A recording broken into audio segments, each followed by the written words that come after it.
Hello बच्चों, आइए इस प्रश्न को देखते हैं। द्विबीजपत्री जड़ जो अत्यधिक वृद्धि कर रही है उसमें प्राथमिक जाइलम का क्या भविष्य होता है। विकल्प ए, अक्ष के केंद्र में बनी रहती है। विकल्प बी, यह छिन्न भिन्न होकर पिस जाती है। विकल्प सी, यह पिसती है अथवा नहीं पिसती है। या विकल्प डी, यह द्वितीयक जाइलम द्वारा घिरे रहते हैं। इस प्रश्न की जो मुख्य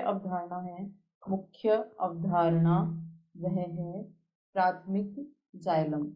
प्राथमिक जाइलम जाइलम जो होते हैं ये पादप का मुख्य संवहन ऊतक होते हैं।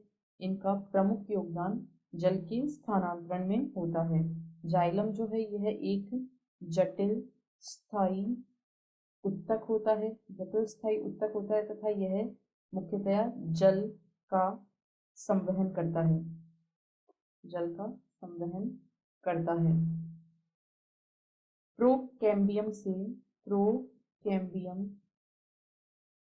से प्राथमिक वृद्धि के दौरान जो जाइलम बनता है, प्राथमिक वृद्धि के दौरान बनने वाले जाइलम को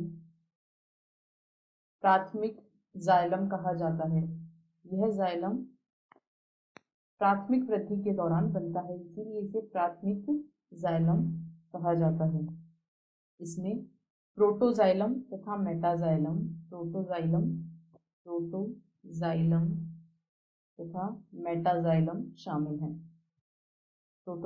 तथा मेटाजाइलम शामिल हैं। जब द्विबीजपत्री जड़ अत्यधिक वृद्धि प्रदर्शित करती है तो जो प्राथमिक फ्लोएम होता है उसे बाहर की ओर धकेल दिया जाता है। वृद्धि के दौरान जो प्राथमिक फ्लोएम होता है, उसे तो बाहर की ओर धकेल दिया जाता है, परंतु जो प्राथमिक जाइलम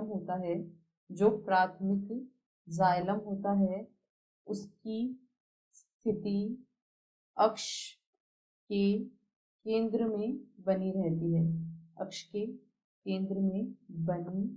रहती है। अब यदि दिए गए विकल्पों को देखें तो विकल्प ए इस प्रश्न का सही विकल्प होगा कि द्वितीयक जड़ जब अत्यधिक वृद्धि प्रदर्शित कर रही होती है तो उसमें प्राथमिक जाइलम केंद्र की अक्ष के केंद्र में बनी रहती है, ना तो ये छिन्न भिन्न होकर पिसती है या द्वितीय जाइलम के द्वारा घिरी रहती है। यह मुख्यतया अक्ष के केंद्र में बनी रहती है।